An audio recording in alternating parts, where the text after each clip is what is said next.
हजरत अमीर मुआविया रदी अल्लाह तआला अन्हु एक मरतबा आराम फरमा रहे थे कि किसी ने नमाज फजर के लिए आपको जगाया। हजरत अमीर मुआविया रदी अल्लाह तआला बेदार हुए और जगाने वाले से पूछा, तू कौन है? पहले तो उसने हीले बहाने लगाकर टालने की कोशिश की, लेकिन जब हजरत अमीर मुआविया रदी अल्लाह तआला अन्हु ने इसरार किया, बार बार पूछा तू कौन है, कि जिसने मुझे नमाज के लिए बेदार किया, तो वो कहने लगा कि मैं शैतान हूं। हजरत अमीर मुआविया रदी अल्लाह तआला बड़े हैरान हुए।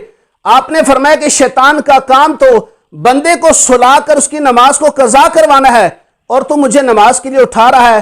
तो शैतान कहने लगा, वाकई अगर आपकी नमाज कज़ा हो जाती, आप सोए रहते और फिर अगर आपकी नमाज कज़ा हो जाती, आप रब की बारगाह में इस कदर रोते, इस कदर गिरिया वजारी करते, इस कदर माफी रब से मांगते कि मुझे उम्मीद है कि रब ताला आपके गिरिया वजारी करने, तौबा इस्तिगफार करने और रोने की वजह से रब ताला आपको कई हजार नमाजों का सवाब अता फरमा देता।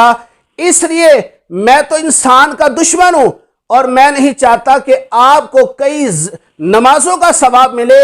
मैं ये चाहता हूं कि आप उठकर एक ही नमाज पढ़ ले, इस वजह से मैंने आपको बेदार किया है। तो देखिए शैतान किस कदर जो है वो इंसान का दुश्मन है कि वो नहीं चाहता कि इंसान ज्यादा नेकी हासिल कर सके। और इससे पता चला कि हजरत अमीर मुआविया रदी अल्लाह तआला अन्हु किस कदर खौफ खुदा रखने वाले